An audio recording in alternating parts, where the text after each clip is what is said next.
सांगितलं कशा करता? काहींना भांडणाला विषयच पाहिजे अशातला काही भाग कोणत्याही कारणावर त्याच्यातलं हे भांडण नाहीये. आज जनाबाईचं भांडण, भांडणाचे प्रकार शास्त्रामध्ये सगुण रूपातलं भांडण, निर्गुण रूपातलं भांडण, पण जनाबाईचं भांडण यापेक्षा काही वेगळंच आहे महाराज. जिल्हा परभणी, त्यावेळेस परभणी जिल्हा होता, बरोबर आहे ना? जनाबाईचं गाव परभणी जिल्ह्यामध्ये, आता ते हिंगोली झालं. मग लहानपणीच आई वारली, पण त्यावेळेस दिंड्या येत होत्या पंढरपूरच्या दिशेनं, आषाढी वारी करतात. जनाबाईनं लहानपणी असताना पाहिलं ते, बाबा हे लोक कुठं चालले हो? जना पंढरपूरला चालले. कशाला? वारीला चालले. वारी म्हणजे काय? जना पंढरपूरच्या देवाला पाहायला जातात, तासन तास बारीमध्ये उभारतात, दर्शन घेतात ग लोक, आपली वारी पोच करतात आणि गावी येतात. मला पण जायचंय वारीला. कसं शक्य आहे? तुझं वय काय? बाबा मी तुम्हाला त्रास देणार नाही हो, पण मला पंढरपूर दाखवा. पुरीच्या हट्टासाठी घेऊन आले महाराज जनाबाईचे वडील पंढरपूरला. पंढरपूरला आल्यानंतर दर्शन बारेमध्ये उभारल्यानंतर त्या विटेवरच्या परमात्म्याला एकदा जनाबाईनं पाहिलं. लहान वयातली जनाबाई, माझ्या मातानो पुढं पाय टाकायला तयार नाही. पाठीमागचे हलवायला लागले सगळे. ए जने, ए जने. स्टॅच्यू जसा उभारतो ना पुतळा, त्याप्रमाणे पाय रोवून उभारली होती जनाबाई, एक दृष्टी लावत भगवंताशी. आणि उचलून घेतलं नामदेवराय जनाबाईच्या वडिलांनी आणि राऊळात बाजूला आणलं आणि जनाबाईच्या डोक्यावरून हात फिरवला, डोळ्यामध्ये अश्रू. का ग जने, का रडत होतीस? का हालत नव्हतीस तिथून? बाबा, या विटेवर असणाऱ्या देवाचा आणि माझा काहीतरी संबंध आहे असं मला वाटतं. अगं तू पहिल्यांदाच आलीस वारीला? नाही बाबा, मला आठवत नाही, पण आहे काहीतरी संबंध. आणि विनंती केली बापाला, एक महिना दीड महिना इथं मला देवाच्या जवळ ठेवा बाबा, विनंती आहे तुम्हाला, परत महिन्या दीड महिन्याने येऊन घेऊन जा मला. आपल्या मुलीसाठी नामदेवरायांच्या घरी आले जनाबाईचे वडील. दामू शेट्टींकडे विनंती केली, माझी मुलगी तुमच्या इथं ठेवून घ्या, लहान वयातली मुलगी आहे, तुमची कामं करील, तुमचे भांडे घासून देईल, तुमचं धुणं धुवून देईल, पण तिला राहू द्या. दामू शेट्टींनी सांगावं, अहो माझा जसा नामा आहे तशी मला तुमची जनी आहे, राहू द्या माझ्यापाशी. ठेवून निघून गेले महाराज. आणि मग रोजचा उदरनिर्वाह जनाबाईंनी चालवायचा. असं करता करता मोठ्या झाल्या. गोपाळपूरला झोपडी टाकली जनाबाईंनी. पंढरपूरला आल्यानंतर गोपाळपूरला जाता का नाही कधी? तिथं झोपडी होती जनाबाईची. आणि पंढरपुराचं सगळं दळण गोळा करून आणावं जनाबाईनं आणि दळ्यात बसावं, त्याच्यावर उदरनिर्वाह चालवावा आपला. आणि एक दिवस दळता दळता विटेवर असणाऱ्या परमात्म्याची आठवण झाली, डोळ्यात पाणी आणले. का रे देवा, त्या द्रौपदीसाठी लगेच आलास रे, क्षणार्धात आलास. त्या गजेंद्रासाठी लगेच आलास, मी किती उदाहरणं देऊ तुला. त्या शबरीसाठी धावत आलास, माझ्यासाठी काय येत नाहीस रे तू? मनामध्ये अशी इच्छा निर्माण केली, धावत गेली राऊळात आणि हंबरडा फोडला देवाच्या जवळ जाऊ. तेव्हा एकदा फक्त जनीच्या घरात ये रे. देवानं मूर्तीतून बाहेर येऊन सांगितलं, जना येतो मी, तू काही काळजी करू नको. शेजारती होऊ दिली संध्याकाळी, आणि शेजारती झाल्यानंतर देव गेला महाराज. जनाबाईच्या घरामध्ये गेल्यानंतर झोपडी, देवानं आवाज दिला, जने अगं मी आलोय, दार उघड. जनाबाईला विश्वास बसेना महाराज. दरवाजा उघडला. देवाला पाहिल्यानंतर जनाबाईंच्या मनातल्या मनात जनाबाई म्हणत आहे, कृतकृत्य झालो, इच्छा केली ते पावलो, इच्छा केली ते पावलो, इच्छा केली ते पावलो, कृतकृत्य झालो, इच्छा केली ते पावलो, इच्छा केली ते पावलो, इच्छा केली ते पावलो, कृतकृत्य झालो, इच्छा केली ते पावलो, इच्छा केली ते पावलो, इच्छा केली ते पावलो, कृतकृत्य झालो, इच्छा केली ते पावलो, इच्छा केली ते पावलो, इच्छा केली ते पावलो.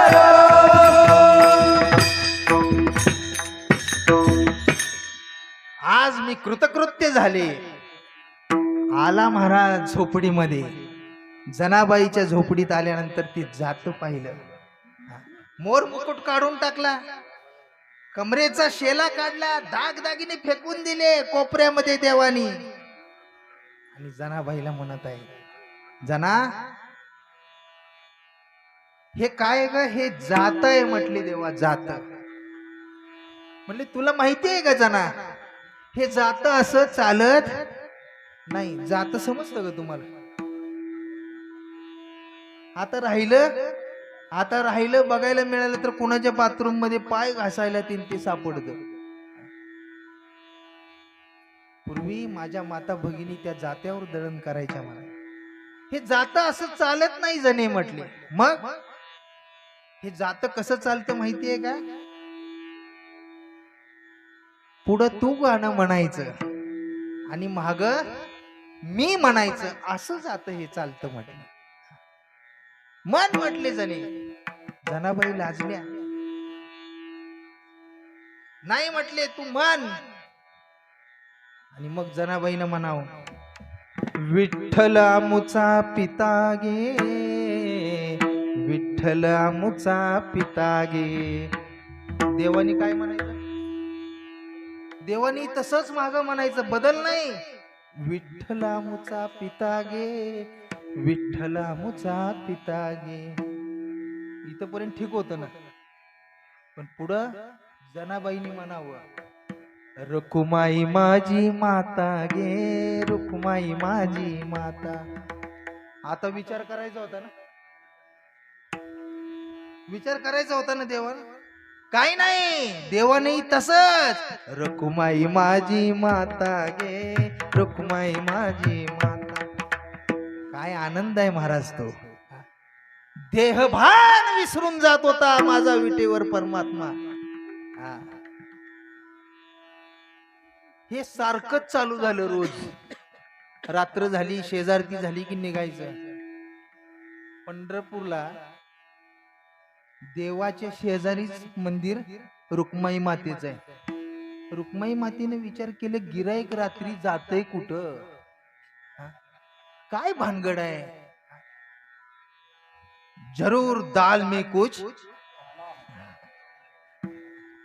आणि मग पुढे चालत असताना रुक्माई माता लपत छपत सरळ निघाली स्वारी गोपाळपूरला. गोपाळपूरला आल्यानंतर देवाने आवाज दिला. देव आतमध्ये गेले. लगेच रुक्माई माता आता झोपडीत गेल्यानंतर तळपायाची आग मस्तकात चालली ना कोणाची. बोलत जा जरा. आणि रुक्मिणी माता त्या झोपडीच्या जवळ आल्या आणि त्या झोपडीला काय केलं, कान लावले. कान काय चालू आहे आतमध्ये. आता हे देवाला कळत नाही वय. ऐसा तू समर्थ ब्रह्मांडाचा धनी, तुझे सत्याने वेदाची बोलणे, तुझे सत्याने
ऐसा तू समर्थ,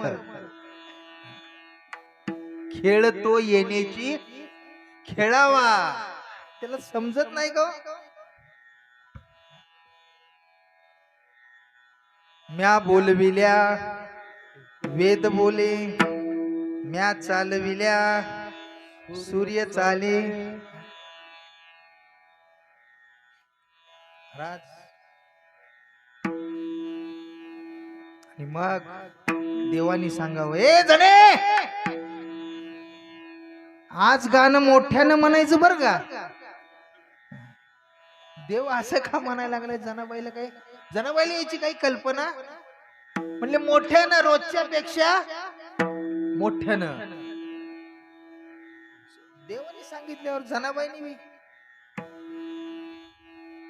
मोठ्यानं म्हणायला सुरू केलं.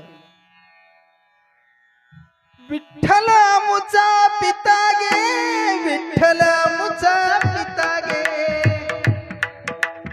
देवानी तसंच माग. आणि मग रखुमाई माझी माता गे, रखुमाई माझी माता. देवानही तसंच म्हणायचं, रखुमाई माझी माता गे, रखुमाई माझी माता. पळतच आली रुक्माई आत येऊन गद गद गद गद हलवलं. ओ देवा, काय पत्नी घे म्हणा, माता घे कुठून आणलं? शास्त्रानं ज्या 18 माता सांगितलेल्या आहेत ना, त्यामध्ये पत्नी ही सुद्धा एक प्रकारची माता सांगितलेली आहे महाराज. आणि मग राहिलेलं दळण परत रुक्माई मातेनं आणि देवानी मिळून दळावं आणि दोघांनी गाणं म्हणावं. जनाबाईने ऐकावं, रुक्माईनं गाणं म्हणावं. महाराज काय म्हणावं माहितीये का? म्हणचाल का? म्हणचाल? म्हणत असला तर म्हणतो, नाही तर राहू दे. म्हणताय? म्हणा मग.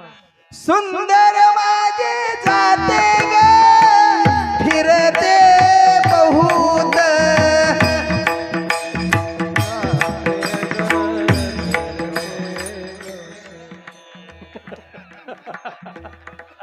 आम्ही नरड फुटूस तर ओरडायला लागलो.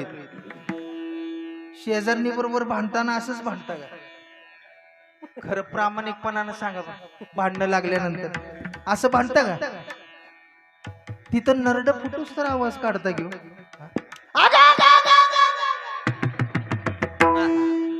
आणि आम्ही तुम्हाला भजन म्हणायला लागलोय देवाचं. काही काही बाया अशाच करतात पदर घेऊन. लाजू नको मना हरीच्या भजना. देवाचं भजन करताना लाजायचं, देवासंगत भांडायचं म्हणजे देवाचं नाव जोऱ्यात घ्यायचं म्हणजे देवासंगत भांडणं आहे. खणखणीत आवाजामध्ये. महिला इथं एवढ्या आहेत, तुमच्या आवाजानं बाजूच्या आजूबाजूच्या सगळे दचकून उठले पाहिजेत असा आवाज. आता ढिलं पडायचं नाही बघा. सुंदर माझे जाते ग फिरते बहुत. बोला.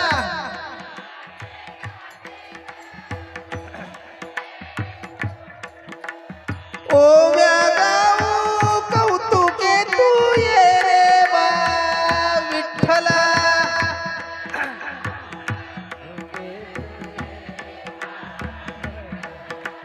प्रपंच दळण दळीले पीठ म्या भरिले.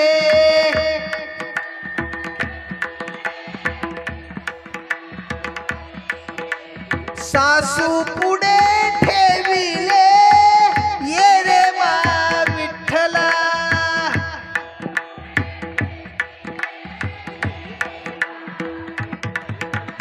ये रे बा विठ्ठला, ये रे बा विठ्ठला. हो हो, सुंदर भजन म्हटलं. अंगाचं कातडं काढून तुम्हाला चपल्या करून घालतो. खरंच तुम्हालाही सांगणार आहे शेवट भजन म्हणायला, काळजी करू नका.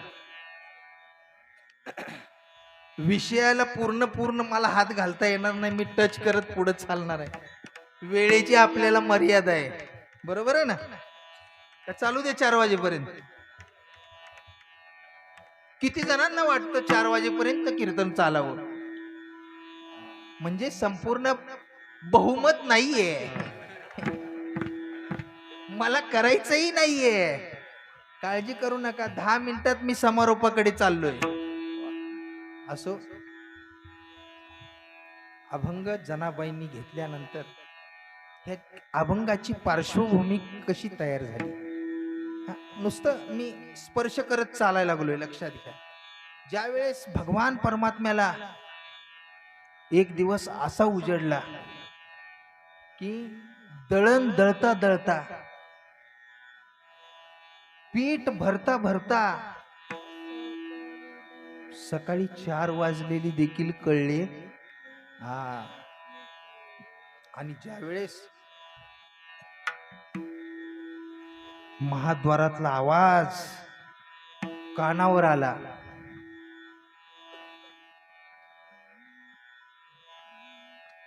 उठा पांडुरंगा प्रभात समय बादला,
उठोनी बेघेसी चला जाऊ रावळासी. आणि मग असा आवाज ज्या वेळेस कानावर आला, देवाला भान राहिलं नाही ना. काय केलं गडबडीत? शेला म्हणून जणीची गोदडीच घेतली अंगावर. नीट ऐका, आता पार्श्वभूमी सांगत आहे. आणि दागदागिने विसरले, गोदडी घेतली, शेला विसरला, गेला तसा रावळत जाऊन उभारला महाराज. आणि आत गेल्यानंतर ज्या वेळेस योगीजन आतमध्ये आले की ज्यांना अरुणोदय झालेला कळतो. सूर्योदय हा सर्वसामान्याला कळतो, पण अरुणोदय हा योग्यांना कळत असतो. पहिला प्रहर सगळे जागत असतात, दुसऱ्या प्रहराला तस्कर, तस्कर या शब्दाचा अर्थ आहे चोर. हे दुसऱ्या प्रहरी जागे असतात. पहिल्या प्रहरी भोगी जागे असतात, दुसऱ्या प्रहरी चोर, तिसऱ्या प्रहरी योगी जागे असतात, चौथ्या प्रहरी रोगी. हे गणित आहे. नाहीतर आपली सकाळ आता 10 वाजता होती ते भाग वेगळा आहे. सूर्य कधी उगवला हे आपल्याला सूर्याची ना आपली भेट होतच नाही. होत नाही ना. पटलं गड्यांना, स्पष्ट कबूल केलं त्यांनी, आमची सूर्याची भेट होत नाही. पूर्वी महिला सकाळी 4 वाजता सडा संमार्जन करण्यासाठी उठत होत्या. बरोबर आहे का? तुमच्या सासवाच्या सासवा आजच सासवा किती वाजता उठत होत्या? बोला की. कशाला? भांडण करायला? सांगा ना मग कशाला? बरोबर आहे का? आता तुमची सकाळ किती वाजता होती? 7 वाजता? 10? अहो नीट ऐकायला येईना मला, बोला ना. 4 वाजता ना. प्रत्येक पतिव्रतेनं लवकर उठावं महाराज, सडा संमार्जन करावा, रांगोळी काढावी दारात, तुळशीला पाणी घालावं. असो, मला तिकडं नाही वळायचं. मी हे सांगायला लागलो कशा करता, गेलं ग लक्षातून. वाकळ पांगर. वाकळ पांघरली, देव येऊन उभा राहिला, वात मोठी केली योग्यांनी आणि त्याचं रूप पाहिलं. आता देवाला वाकळ घेऊन पाहिल्यानंतर पंढरपूर गप बसल का? सांगा बरं जरा तुम्ही. ठोठो ठोठो बोंब मारतच बाहेर आले. देवाची चोरी झाली, देवाची चोरी झाली. एक तासाभरात अख्खं पंढरपूर रावळाच्या जवळ गोळा झालं महाराज. देवाची चोरी झाली, देवाची चोरी झाली. चोर असल कोण? तर्क लावायला सुरुवात केली. त्या काळची गोष्ट आहे. काय करायचं काय करायचं? एक जण शहाणा होता, तो म्हणला अहो चोर सापडलाय. कसं काय? अहो ज्याची वाकळ आहे तो चोर. चोर आहे. बरोबर आहे तुमचं, पण वाकळ कुणाची आहे हे कळलं पाहिजे ना. त्यानं सांगितलं, म्हणले ह्याच्या करता पंढरपूरच्या सगळ्या महिलांना आमंत्रित करा, सगळ्या महिलांना बोलवा म्हणले. का? बायांना चांगलं माहिती असतं कुणाच्या घरात कोणची वस्तू आणली. बरोबर आहे का चुकीचं आहे? खरं सांगायचं, प्रामाणिकपणाने सांगायचं. माहिती असतं, तो त्यांचा स्वभाव आहे. उपजताच देवाने त्यांना तो दिलेला आहे. एकदा जरी वस्तू दाखवली तर त्यांच्या लक्षात आयुष्यभर राहते की ही वस्तू यांची आहे. आपल्याला सकाळचं खाल्लेलं लक्षात राहत नाही, तो भाग वेगळा आहे. काय खाल्लं आपण हे आपला स्वभाव आहे, पण त्यांचा स्वभाव असा आहे शेवटपर्यंत लक्षात राहतं महाराज. एखादी वस्तू सगळ्यांना आमंत्रित केलं. त्यात जनाबाईची एक मैत्रीण होती. तिनं ती वाकळ पाहिली आणि तिथं सांगितलं, म्हणले अहो ही वाकळ तर जनीची आहे, पण जनी चोर नाही हो. चोर नाही ती नंतर बघू, जनीची वाकळ आहे ना, चला म्हणले. अख्खं पंढरपूर गोपाळपूरकड. जनाबाई झोपल्या होत्या. काही हा प्रकारच काही माहिती नाही जनाबाईला काय झालंय. आणि महाराज आता जनाबाई चोर आहे म्हणल्यानंतर काही लोक जनाबाई महाराज म्हणत जाणार आहेत तिथं. मोठमोठ्याने ओरडायला लागले, ए जने, ए जने. खडबडून जागे झाले जनाबाई. काय प्रकार झाला, कोण आलं बघतोय तर सगळं पंढरपूर थर थर थर थर थर थर कापायला लागले. लक्षात आलं बरं का जनाबाईच्या, नक्की काहीतरी देवानं काळं भेर केलेलं आहे. म्हणले जने, म्हणले काय हो, मला बोलवायचं मी आले असते. नाही म्हटले, ही वाकळ कोणाची आहे ती सांग. मग तर पक्क सांगितलं. म्हणून जनाबाईनं ठरवलं काहीतरी 100% देवानी केलंय. म्हणले माझीच आहे. म्हणले जा रे हिच्या झोपडीमध्ये बघा. झोपडीमध्ये गेल्यानंतर दागदागिने तिथंच होते ना, शेला होता कमरेचा, सगळं सापडलं. आतले काही सावकाश येतात का, बोंबलं तर झाली. अरे सगळे सापडले, ही चोर आहे. सुळावर द्यायचं ठरवलं महाराज पंढरपूरकरांनी. त्यावेळी सूळ रवला वाळवंटात आणि मग बोल जने, किती देवाला तुला प्रेम केलं होतं ग, का बर चोरी केलीस? सगळं गाव वेगळं, नाही नाही ते अभद्र बोलायला लागलं जनाबाई. डोळ्यातून अश्रुधारा वाहत. सांगायचं कोणाला इथं? जनाबाईचं आहे कोण? हा. आई वारली, बापही वारला, काही नाही, स्थिर जनाबाई. प्रश्नाचं उत्तर देत नाहीत, काही नाही. आणि मग असा अजूनही कायद्यामध्ये, आपल्या भारताच्या संविधानामध्ये असा अजूनही नियम आहे का शेवटची इच्छा विचारली जाते. तसंच सुळावर देताना जनाबाईला देखील विचारलं, तुझी शेवटची इच्छा सांग, आम्ही तुला सुळावर देणार आहे काही जरी झालं, पण तुझी शेवटची इच्छा सांग. त्यावेळी शेवटची इच्छा व्यक्त केली जनाबाईने. म्हणजे एकच इच्छा आहे, फक्त मला राऊळात जायचं आहे आणि त्याच्या संकट 2 शब्द बोलायचे. म्हणले ही चोरी केली ही बाकी नाही का? एवढं कमी कमी पडलं का तुला? नाही म्हणले, मला 2 मिनिट द्या तुम्ही, ही माझी शेवटची इच्छा आहे. दिले महाराज पंढरपूरकरांनी आणि सांगितलं, म्हटले आतमध्ये कोणी यायचं? देव आणि मी दोघच असेल. माझं बोलणं झाल्यावर मी चट बाहेर येईल. काय तुम्हाला सुळावर द्या, नाहीतर अग्नीत ढकला, नाहीतर काय करायचंय ते करा, सोलून काढा या जणीला. मी तुम्हाला काहीच म्हणणार नाही, फक्त मला देवाशी जरास 10 मिनिट तुम्ही बाजूला सोडा. काही हरकत नाही म्हणले. आज सोडलं नामदेव पायरी पासून, दरवाजा लावून घेतला. जनाबाई उभारलेले, देवाकडे असं पाहिलं महाराज. जनाबाईनं पाय असे असे कापायला लागले. कुणाचे? हा अधिकार होता. विठ्ठलाची मूर्ती चळचळा कापली. देवाला माहिती होता आता हे काय गप बसणार गिरायक नाही, हे आपल्याला आता लय बोलणार आहे.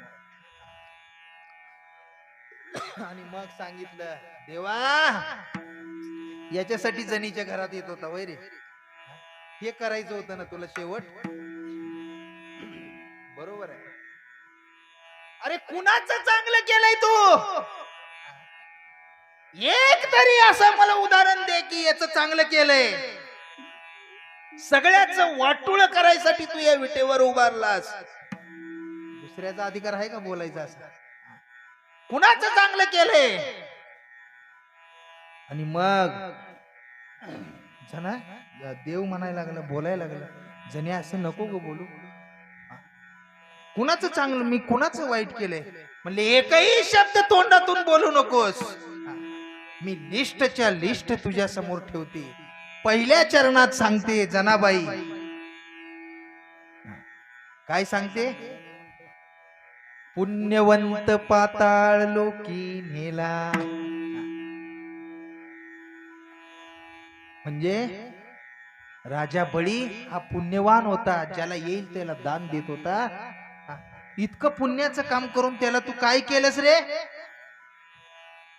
सांग. पाताळात ढकललास. हे तुझी चांगलं काम आहेत का? देव काही बोलत नाही, शांत उभा आहे. नाही एवढ्यावर नाही भागलं तुझं. दरिद्री तो भाग्यवंत केला. त्या दरिद्री सुदाम्याला तू काय केलंस? सोन्याची नगरी देऊन टाकलीस मुठभर पोहेसाठी. तेवढ्यासाठी तू त्याला काय केलंस? दरिद्री होता, भाग्यवंत केला. बर एवढ्यावर थांबलास का? पुढं काय सांगितलं? चोरट्याचा बहुमान वाढविला. चोरट्याचं म्हणजे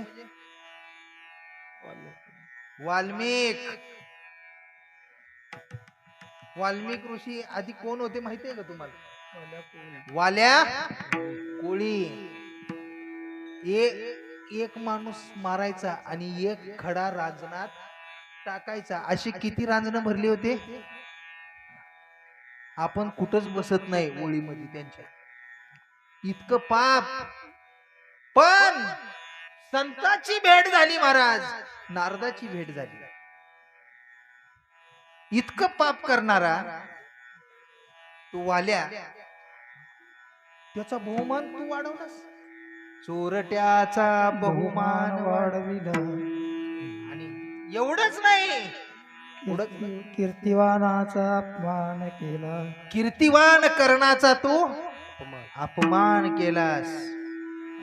युद्धामध्ये नियम होता, ज्याच्या हातामध्ये शस्त्र नाही त्याला शस्त्रानं मारायचं नाही. हा नियम असताना देखील कर्णाच्या हातात शस्त्र नसताना तू त्या कर्णाचा अपमान केला, त्याला शस्त्रानं मारलंस. हा तुझ्या दरबारातला न्याय आहे? कोण म्हणत आहे? जनाबाई देवाशी बोलत आहे. म्हणून तुझा दरबार धुंद झाला, तुझा दरबार. एवढ्यावर भागलं नाही देवा तुझं. मग वैरियासी दिदली मोक्ष सिद्धी, मोक्ष सिद्धी. त्या दुर्योधनाला मोक्षाला घेऊन गेलास की रे. काय चांगलं काम केलं होतं रे त्यानं. ज्याला स्वतःची वहिनी कळली नाही अशा दुर्योधनाला तू काय केलंस? मोक्षाला नेलंस. पुतनेला काय केलंस? मोक्षाला नेलंस. कंसाला काय केलंस? बोला की मोक्षाला नेलंस. वैरियासी दिदली मोक्ष सिद्धी. बर त्या कपटी रावणाला तू काय केलंस? ज्यानं तुझी बायको पळवली होती रे देवा. आठवण करून देत आहे जनाबाई, ज्यानं तुझी बायको पळवली. कपटियासी दिदली महानिधी. त्याला महानिधी देऊन टाकलीस. हा तुझा न्याय? सेवकाच्या ढुंगान मिळे चिन्ही. आम्ही तुझं रात्रंदिवस नाव घेतोय. आमच्या ढुंगणाला देखील तू कापड ठेवत नाहीस. ही अवस्था आमची बनवतोस.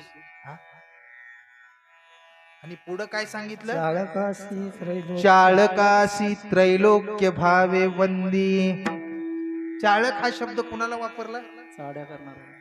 हा, चाड्या करणाऱ्यांना. चौतोंड्याचा भक्त ही जाणा.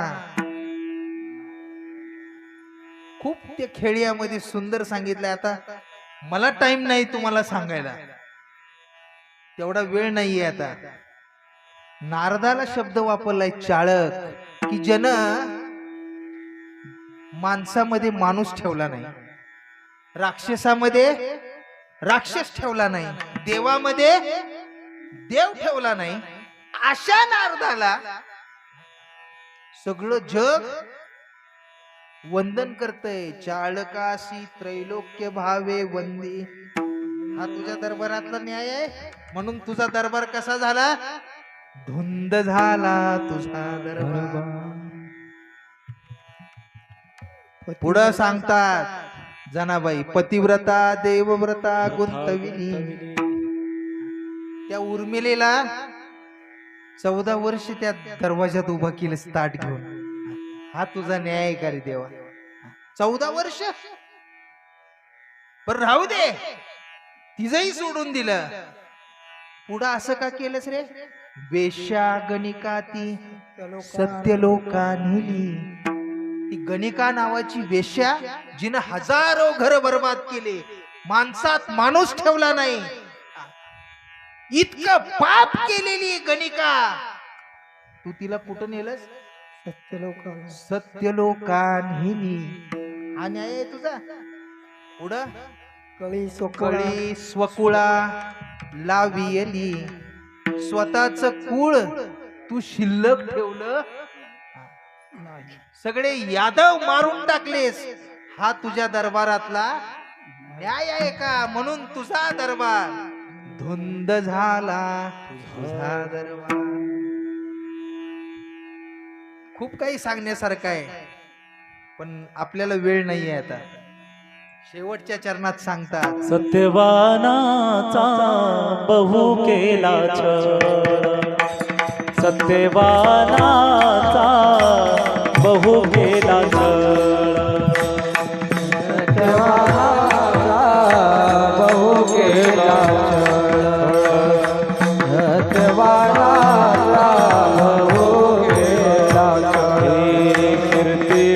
कीर्तिवानाचे मारियले बाळ कीर्तिवानाचे मारियले बाळ सखा मनविसी त्याचे नाची बळ सखा मनविसी त्याचे नाची बळ हे जमी म्हणे मी झाले तुझा खेळ म्हणे झाले तुझा खेळ जमी म्हणे मी झाले तुझा खेळ जमी म्हणे झाले तुझा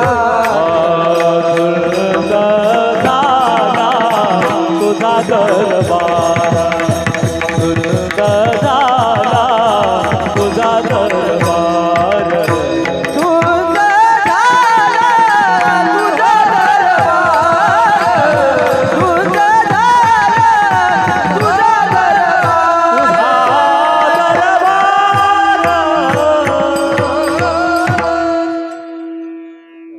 सत्ववानाचा बहु केला छळ सत्ववान राजा हरिश्चंद्र त्याचा किती छळ केला असेल देवा आठवण करून देत आहे जनाबाई त्यांना कामाला ठेवलंस नाही नाही तो त्रास दिलास बर जाऊ दे कीर्तिवानाचे मारियले बाळ श्रियाळ चांगुना ही कथा भाग डोळ्या पुढाना बाळ चिलिया तू मारून टाकलास त्यांचा देवा काय चूक होती रे त्या चिलियाची हा तुझ्या दरबारातला न्याय आहे देवा म्हणून जनाबाई म्हणत आहे जनी म्हणे मी जाणे तुझा खेळ तुझा खेळ मी सगळा ओळखलाय देवा धुंद झाला तुझा दरबार म्हणून तुझा दरबार धुंद झाला धुंद झाला धुंद झाला विठोबा रखुमाई हरे जय कुमार कुमार विठोबा रखुमाई विठोबा रखुमाई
विठोबा रखुमाई विठोबा रखुमाई विठोबा रखुमाई विठोबा रखुमाई विठोबा रखुमाई विठोबा रखुमाई विठोबा बोला पुंडलिक वरदा हरी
हरि जय जय विठोबा हरि जय जय विठोबा रखुमाई हरि जय जय हरि जय जय जय हरि जय जय विठोबा रखुमाई हरि जय जय हरि जय जय हरि जय जय हरि जय विठोबा रखुमाई विठोबा रखुमाई विठोबा रखुमाई विठोबा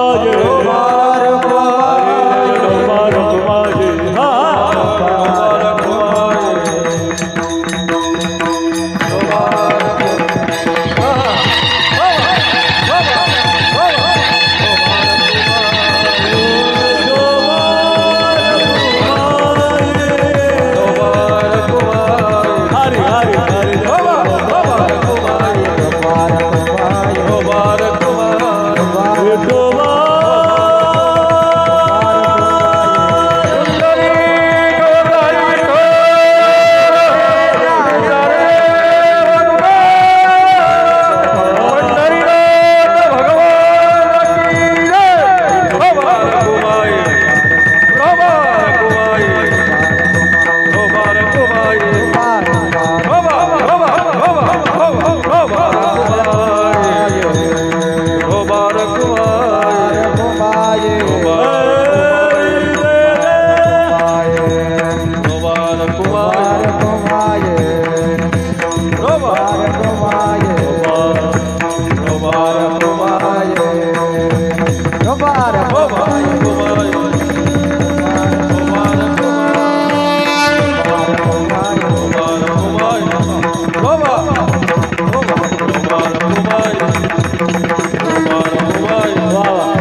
आणि त्याच्यामुळे अनागोंदी माजली या पृथ्वीवर.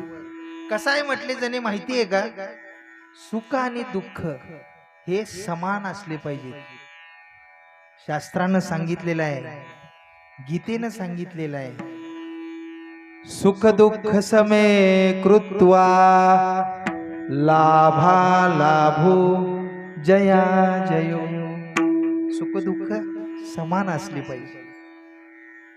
आणि मग इथं कोण विचारच करत नाही, सुखाचं पारड काय व्हायला लागलं, वाढायला लागलं. लोक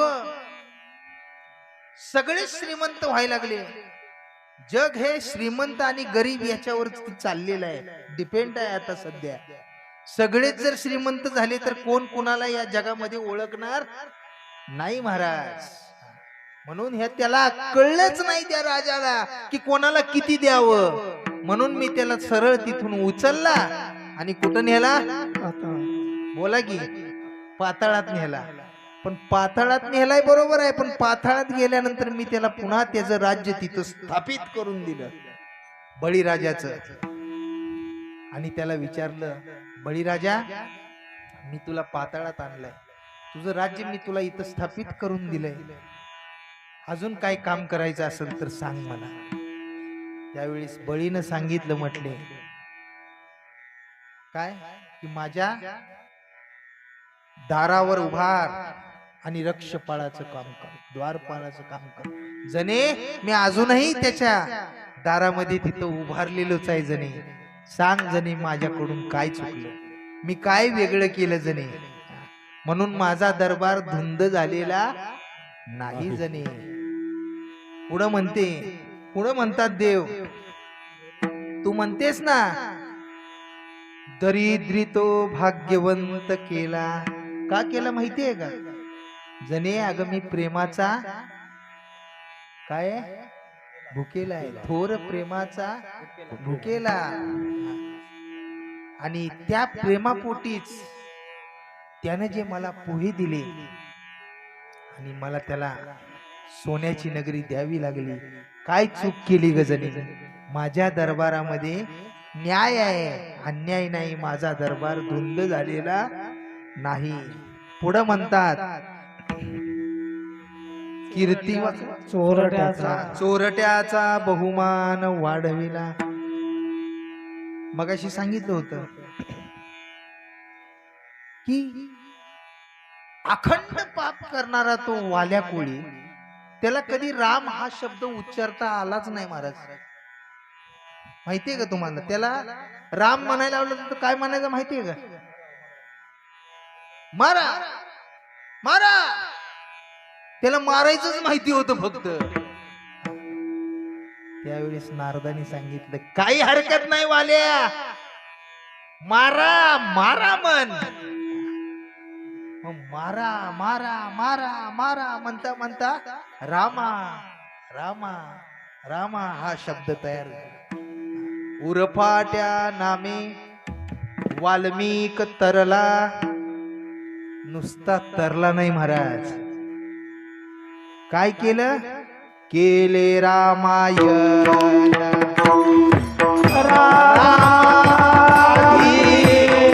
केले रामायण.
चोरट्याचा बहुमान वाढविला. किती वाढवला हे प्रमाण सांगतय. केले रामायण.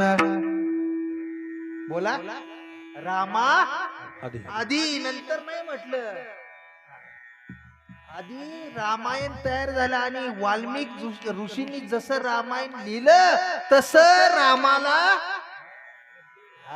बोला वागावं लागलं महाराज. एकही शब्द त्यातला चुकीचा नाही. इतका बहुमान वाढविला. माझं काही चुकत नाही जणी, म्हणून माझा दरबार धुंद झालेला नाही. पुढे सांगतात काय सांगितलं? पतिव्रता वैरी चोरट्याचा कीर्तिवानाचा अपमान. नाही झालं ते. पतिव्रता तीव्रता गुंतवली. वेश्या गणिकाती सत्य लोकांनी. अजून एक तुकडा राहिलाय मला वाटतं. नाही धुंद पुण्यवंत पाताळ लोकीन हिला, दरिद्री तो भाग्यवंत केला. चोरट्याचा बहुमान वाढविला, कीर्तिवानाचा अपमान केला. कीर्तिवान करण्याचा तू काय केला होता? अपमान केला होतास, शस्त्र नसताना मारलंस. तुझाच नियम होता ना, तूच घातला होता ना नियम युद्धामध्ये, की ज्याच्या हातात शस्त्र नाही त्याला मारायचं नाही. हे कुणी सांगितलं होतं देवा? जनाबाई म्हणत आहे, म्हणे मी सांगितलं होतं. आणि मग तूच का असा नियम बदललास? जने म्हटले नीट ऐक, त्याच कारण सांगतो. म्हटले कर्ण हा अधर्माच्या बाजूने लढत होता. कर्ण कुणाच्या बाजूने लढत होता? अधर्माच्या बाजूने लढत होता. आणि अधर्माच्या बाजूने लढणाऱ्या कर्णाला जर अधर्मानं मारलं तर त्याच्यात काही वेगळं होत नाही जणे. म्हणून तो अधर्मी असल्यामुळं मी शस्त्र नसताना त्याला मारायला लावलं. सांग माझा दोष कुठं आहे? म्हणून माझा दरबार धुंद झालेला नाही. पुढे म्हणतात वैरियासी दिधली मोक्ष सिद्धी. वैर्याला तू मोक्षाला घेऊन गेलास. हो, घेऊन गेलो, कारण त्यांचा उद्धार करायचा होता जणे मला. म्हणून त्या वैर्यांना मी मोक्षाला घेऊन गेलो. माझं कुठं चुकलं? वैरी कपटियासी दिदली महानिधी. त्या कपटी रावणाला महानिधी दिलीस. म्हणले तुला माहितीये का रावण किती भक्तिवान होता? रावणाला खलनायक, विलन याच दृष्टीने सगळे पाहतो आपण. बरोबर आहे का चुकीचं आहे सांगा? बोला ना, कोणत्या दृष्टीने पाहता रावणाकडे तुम्ही? दसऱ्याला त्याचा हार घालून पाया पडायला जाता नाही का? काय करता? म्हणजे चांगल्या दृष्टीने पाहता कोण? त्याच्यासारखा भक्तिवान माणूस या जगात कोण नव्हता महाराज. रावणाची भक्ती 100 कमळ व्हायचा देवाला. एक दिवस एक कमळ पडलं, मुंडक छाटला आणि शिर कमळ म्हणून व्हायला. तुम्ही एक बोट कापून व्हा बरं बघू. उद्यापासून म्हणसाल त्या मंदिरात जायचंच बंद. भानगडच नको. हे महाराज लोक सगळी येडे झालेत, काही सांगायला लागलेत आपल्याला. बरोबर आहे ना? तसलं काही सांगणार नाही तुम्हाला, पण भक्ती सांगितली म्हणून त्याला मला महानिधी द्यावी लागली.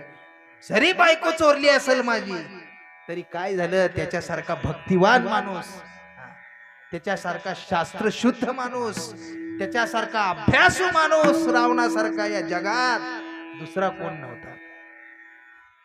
मग सेवकाच्या ढोंगान मिळे चिंधी. आम्ही रात्रंदिवस नाव घेतो देवा आम्हाला. मी म्हणतो का द्यावं? वारकऱ्याला का द्यावं?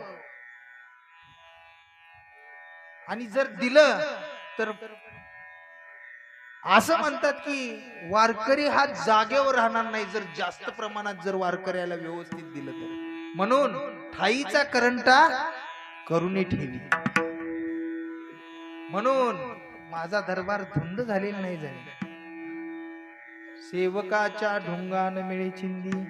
पुढं काय? चाळकासी त्रैलोक्य चाळकासी त्रैलोक्य भावी म्हणजे ते नारदाचे सगळे पाय पडतात. म्हटलं त्यानं माणसात माणूस ठेवला नाही. जरी नाही ठेवला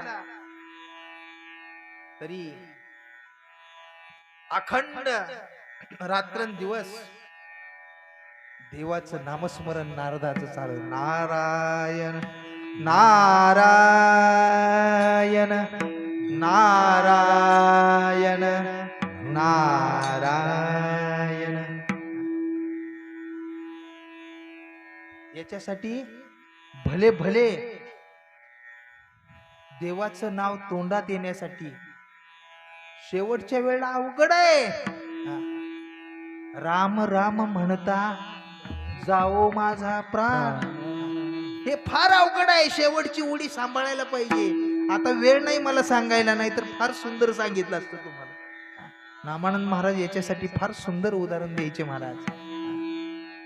असं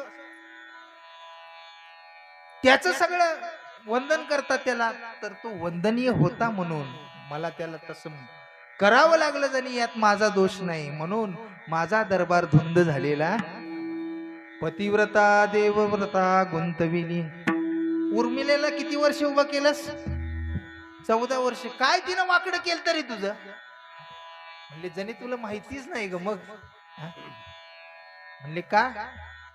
मला 14 वर्ष लक्ष्मण उपवाशी ठेवायचा होता जरी. काय म्हणतात बघा ते, किती वर्ष? 14 वर्ष मला उपवाशीच ठेवायचं होतं लक्ष्मणाला. म्हणले का?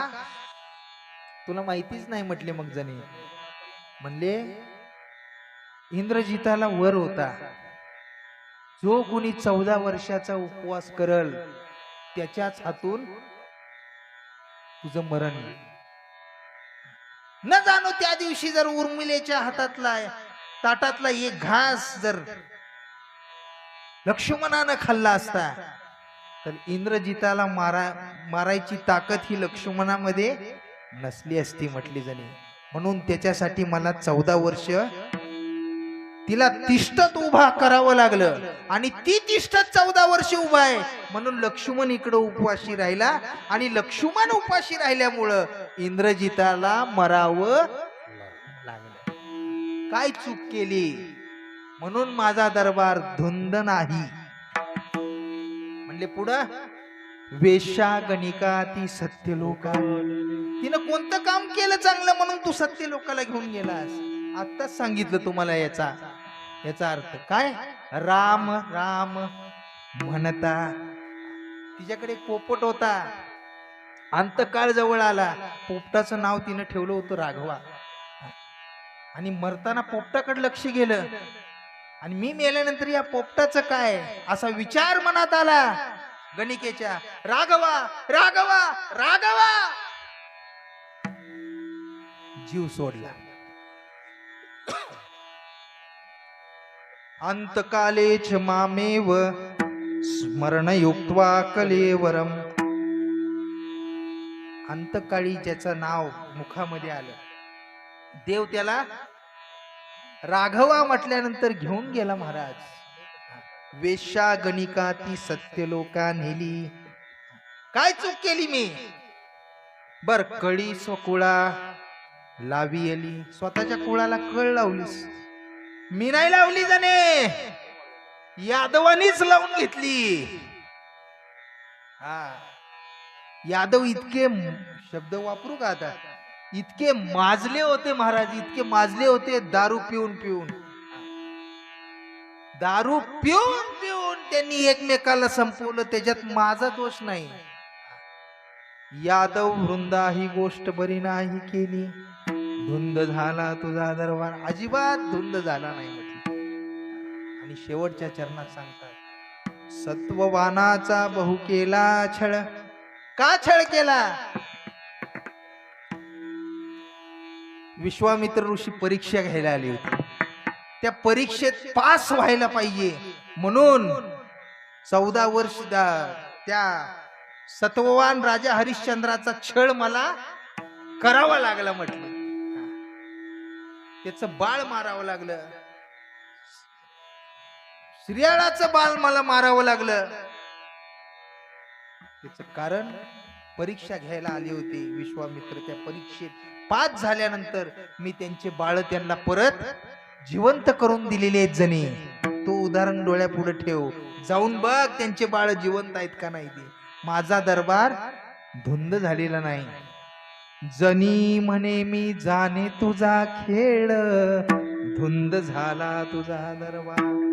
जनाबाईच्या एक एक शब्द असं सांगायला लागल्यानंतर अंगावर शहारे उभा राहिले, डोळ्यातलं पाणी थांबना महाराज. आणि मग मात्र जाणीव झाली की आपलं कुठंतरी चुकलंय, आपण देवाला खूप बोललो. गुडघ्यावर बसले जनाबाई, हात जोडले परमात्म्याला आणि सांगितलं, देवा खूप बोलले रे, माफ कर. नाही म्हटले जना, जा आता, तुला खूप वाट पाहायला लागली पंढरपूरकर, जा म्हटले.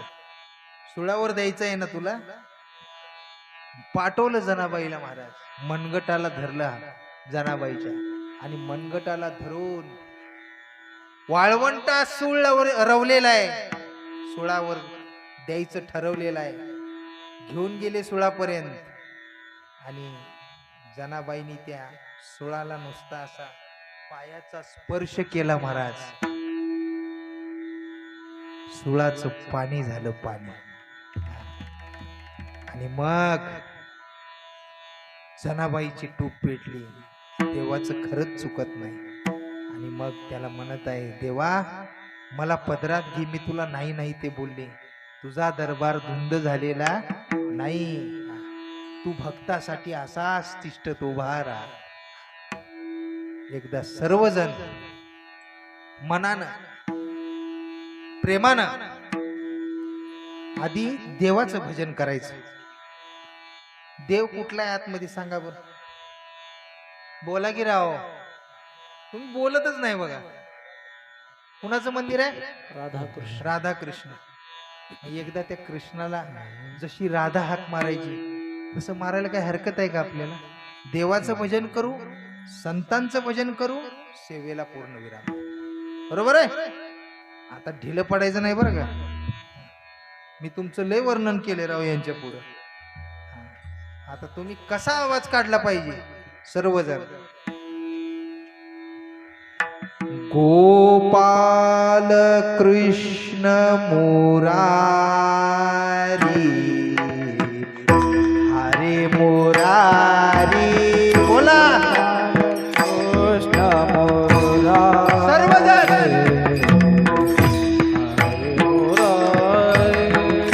गोपाल कृष्ण मुरारी, हरे मुरारी. गोपाळ कृष्ण मुरारी, हरे मुरारी. हरे मुरारी, हरे मुरारी. हरे मुरारी, हरे दोन आवाज काढा. मुरारी. हरे मुरारी, हरे मुरारी. हरे मुरारी, हरे मुरारी. गोपाल कृष्ण मुरारी, हरे मुरारी. गोपाल कृष्ण मुरारी, हरे मुरारी. गोपाल कृष्ण मुरारी, हरे मुरारी. गोपाल कृष्ण मुरारी, हरे मुरारी. हरे मुरारी, हरे मुरारी. हरे मुरारी, हरे मुरारी. हरे मुरारी, हरे मुरारी. हरे मुरारी, हरे मुरारी. गोपाल कृष्ण मुरारी, हरे मुरारी.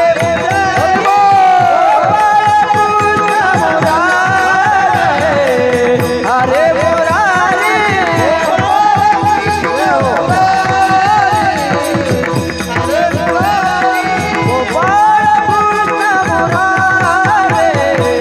हरे मुरारी. हरे मुरारी, हरे मुरारी, हरे मुरारी. हरे मुरारी, हरे मुरारी. हरे मुरारी, हरे मुरारी. गोपाल कृष्ण मुरारी, हरे मुरारी. गोपाल कृष्ण मुरारी, हरे मुरारी. हरे मुरारी. गोपाल कृष्ण मुरारी, हरे मुरारी.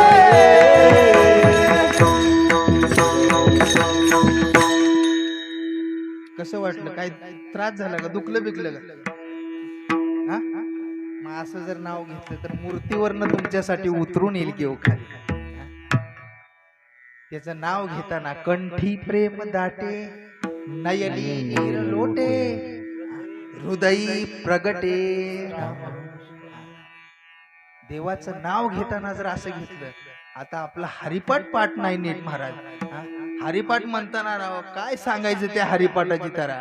सुंदर ते ध्यान उभे विटेवरी, बायकोला म्हणतो चहावर ठेव. हा? हे हरिपाठ आपला.